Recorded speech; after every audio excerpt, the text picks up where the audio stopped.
तो खूप महाभयानक येतो, प्रवाह खूप जोरात येतो, त्यामुळं नदीला वाहताना डिरेक्शन नाही भेटत, म्हणून ती प्रवाह सोडून बाहेर उसंडी मारते आणि रस्त्यावरच नदी व्हायला लागते. समजलं? म्हणून या भागात मग रस्त्यावर नदी व्हायला लागली, तिच्यासोबतचे ॲटम तिच्यासोबतच जाणार ना, मग ते गेलं पाणी तर ते गाळ मग तिथं साचते. असे गाळाचे थरावर थर थरावर थर थरावर थर साचून जी जमीन तयार होते त्या जमिनीला गाळाची जमीन म्हणतात. समजलं? लिहा. विशेषतः ही जमीन किंवा गाळाचे मैदान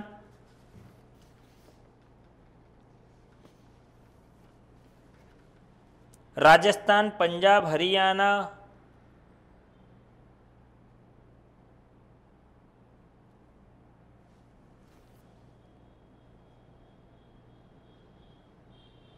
पंजाब हरियाणाचं वेगळं मैदान लिहिलं ना आपण, राजस्थानच लिहा. राजस्थान या भागामध्ये विस्तारित आहे. पंजाब हरियाणा कट करा कारण ते वेगळं लिहिलेलं. या भागामध्ये विस्तारित आहे.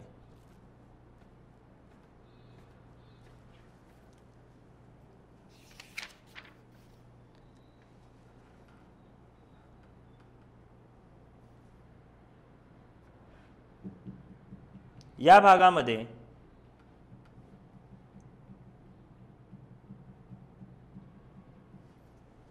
वाळवंटी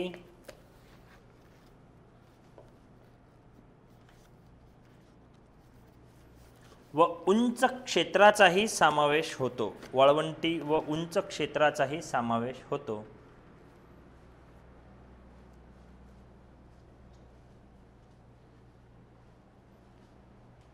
यालाच वाळवंटी प्रदेश असेही म्हणतात. यालाच वाळवंटी प्रदेश असेही म्हणतात. ऋतुजा ब्लर वगैरे होत आहे का पहा बरं एकदा. वाळवंटी प्रदेश असेही म्हणतात. नाही होत आहे? क्लिअर आहे? हा माळवा प्रदेशाचा एक भाग आहे. राजस्थानमधला माळवा प्रदेशाचा एक भाग आहे.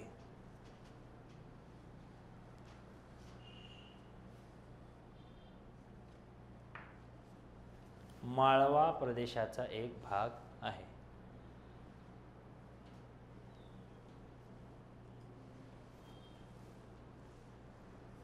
झालं? आता इथं काय आहे? माळवा प्रदेशाचा भाग.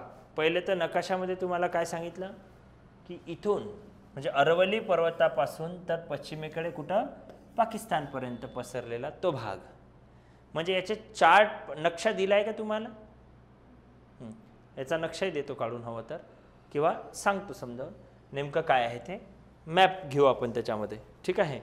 तर एक पर्टिक्युलर मला वाटतं आणलं नाही आहे मी, खाली आहे. ॲटलास आहे ना तुमच्याकडे? ॲटलास आहे का? ॲटलास घरी पाहाल. मी रंगीत टाकून देतो इथे, काळात काम नाही, रंगीत इथं टाकून देतो तुम्हाला. त्या रंगीतवरून तुम्ही पाहाल की हे उत्तर भारताचं मैदान आहेत. ठीक आहे. येते ना याच्यावर येते, पण ते टुकटुक वाजवा आणि आणखी थांबा, त्याच्यापेक्षा पहिलं सांगू द्या मला, हे राहून जाईल. ठीक आहे.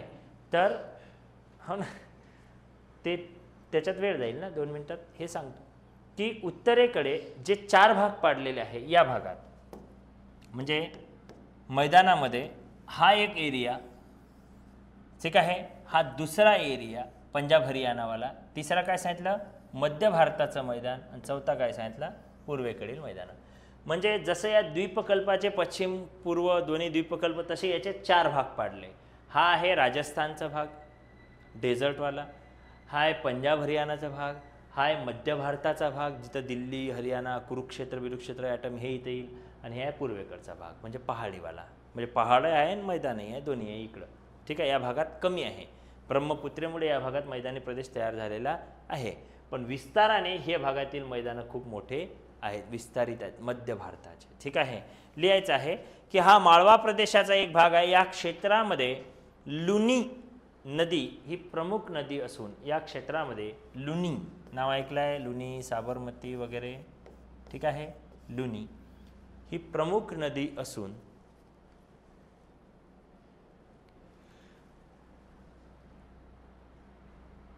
तिचा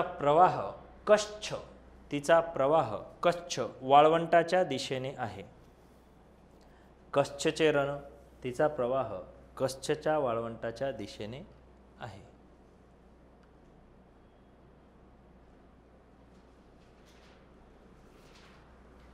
या क्षेत्रामध्ये पसरलेले सांबर सरोवर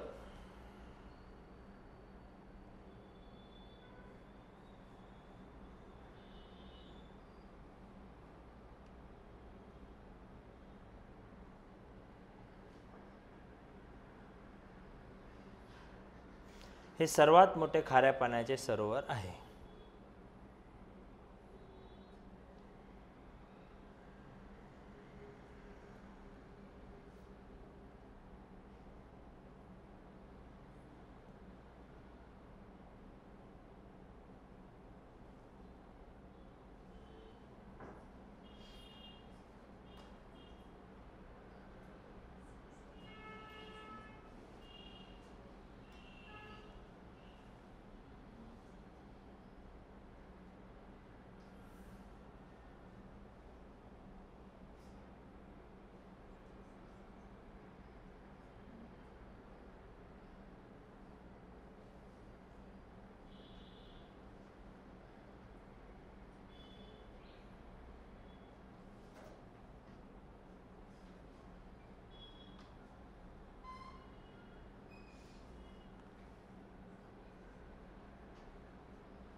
जेवढं तुम्हाला आपण सांगतो म्हटलं की नाही तेवढं कमी आहे.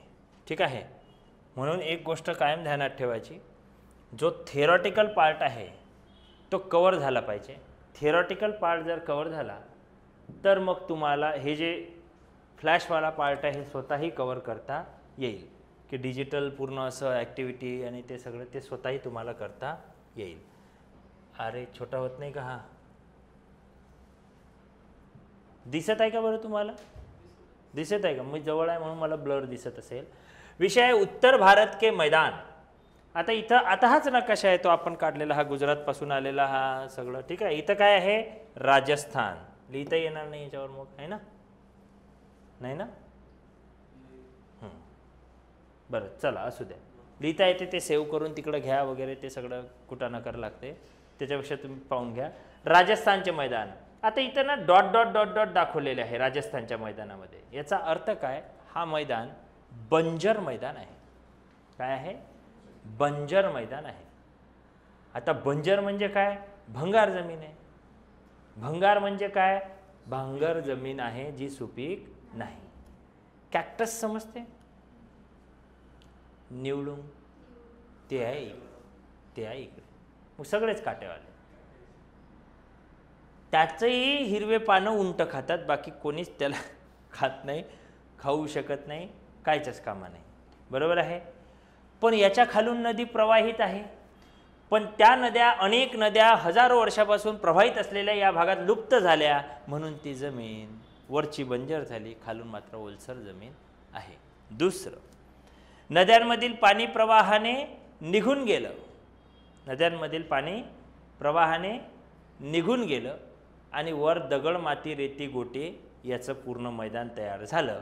त्याला म्हणतात राजस्थानचे मैदान. म्हणजे उत्तर भारतीय मैदानाचे प्रमुख 4 भाग, एक राजस्थानचे मैदान, एक पंजाब हरियाणाचे मैदान, एक मध्य भारताचं मैदान. हे गंगा मैदान का उपरी गंगा मैदान, हे अप्पर गंगा, लोअर गंगा असं नाव आहे याला इंग्रजीत. Upper Ganga, lower Ganga, upper Wardha, lower Wardha ते आहे. Upper Ganga, lower Ganga. तर माझं म्हणणं आहे अप्पर ना लोअर हे सगळं एकच, कारण मध्य भारताचं मैदान नाव द्या त्याला. ठीक आहे. यांनी पार्ट आणखी पाडला, 5 पार्ट पाडले याच्या याच्या जर पद्धतीनं पाहिलं तर. Upper Ganga, lower Ganga, right. त्यानंतर आहे गंगा का निम्न गंगा. ठीक आहे. म्हणजे लोअरचे आणखी खालचं एक गंगेचं मैदान आहे, कारण गंगा नदीचा विस्तार खूप मोठा आहे. तर माझं म्हणणं आहे अप्पर ना लोअर ना निम्न ना काहीच नाही, हे सगळं एकच. याला नाव द्या मध्य भारताचं मैदान. आणि उरलं सुरलं पूर्वेकडचं मैदान हे तुटकच आहे. दिसून राहिलं, कारण हे एक तर पहाडी प्रदेश आहे. या भागामध्ये नद्यांचा प्रवाह मध्ये एकच मोठी नदी आहे जिचं नाव आहे ब्रह्मपुत्रा. वाहताना ती मोठ्या प्रवाहाने वाहते, एकदम करेक्ट आहे, पण कधी दरीतून व्हावं लागते तर कधी मोठ्या विस्तारातून व्हावं लागते. हा तिचा प्रॉब्लेम आहे, कारण तिला तिथं खेळायला जागा नाही. म्हणून त्या भागामध्ये ते पूर आणते आणि त्या पुराने वाहून आणलेल्या गाळाच्या जमिनीचे तयार होतात, त्याला म्हणतात पूर्वेकडील मैदानी. समजलं? म्हणून याला आसामचे मैदान असंही म्हणतात. पहा, मी लिहून दिलं नाही पण तोंडी सांगत आहे, ध्यानात ठेवा. म्हणून याला ब्रह्मपुत्रेचे मैदान असेही म्हणतात. आणि माझं म्हणणं आहे, या सर्व याला काय म्हणतात? उत्तर भारतीय मैदान. ते नाही म्हणायचं तर दुसरं काय म्हणतात? सिंधूचे, सतलजचे, गंगेचे, ब्रह्मपुत्रेचे मैदान, एकत्र सगळ्यांचं. आणि याला स्पेशली काय म्हणायचं मग आता? राजस्थानचे मैदान, जे लुनी नदी महत्त्वपूर्ण आहे. ठीक आहे, खारई आहे आणि या भागात काही गोळेही आहे. गोळेही पाण्याचे आहे आणि खारेही पाण्याचे. इथलं फार स्पेशालिटी जरा अलग अलग आहे. इथल्या नद्या प्रवाहित नाही म्हणून हे डॉट डॉट काढलेलं आहे, कारण बंजर जमीन आहे भाऊ. समजलं? समजलं? आणि या भागामध्ये वाहत असणाऱ्या नद्या लुप्त झाल्या आहे, डुबल्या आहे, खाली दबल्या आहे, दिसत नाही पण खालून वाहते.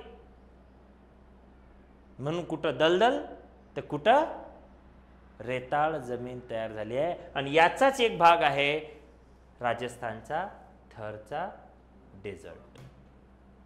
समजलं? समजलं? पण मैदानाच्या बाजूला आहे. ठीक आहे, ते एकदम पाकिस्तानला.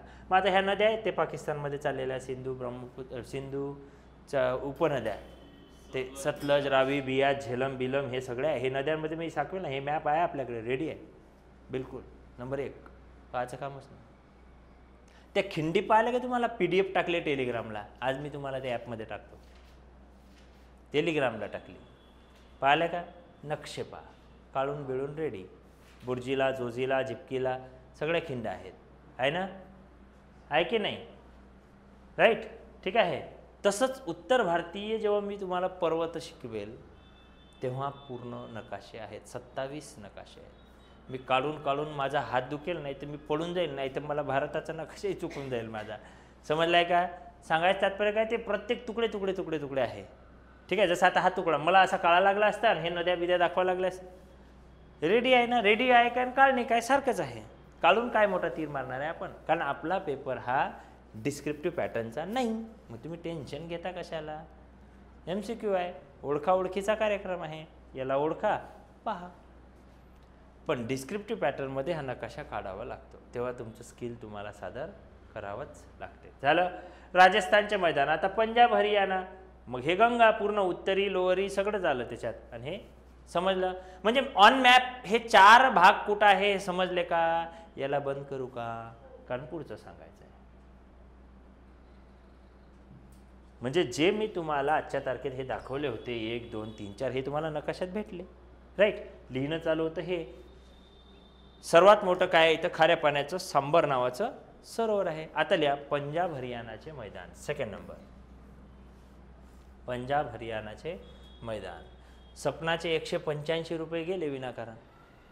सपना म्हणील 185 रुपयात माझं काय रस्ते झालं. ठीक आहे.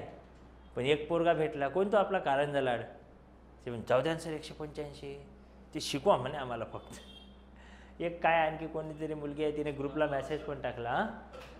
हां हां, ते गावला गेला आता नाही येत तो 2 महिन्यासाठी. हां, त्याचं सीझन राहते. घरी मदत करते आई वडिलांना कामात. म्हणून म्हटलं की आपण तरी रिलॅक्स, आपल्याला तरी सगळं काही जागेवर भेटते. बाकीच्यांना खूप काही कष्ट करून खूप काही सोसावं लागते. समजलं का? म्हणजे अर्निंग करून लर्निंग करायला लागते. मी तसं शिकलो आहे. मी इथं काम करत होतो सायकलनं, सगळे ठिकाणी फिरत होतो, मग शिकायला भेटलं. समजलं काय म्हणायचं? पुण्यातही तसंच केलं. सांगायचं तात्पर्य काय की तुम्हाला लर्निंग पाहिजे ना, तर मग तुमचं काहीतरी रोजीरोटीपुरतं, आपल्यापुरतं असं आहे.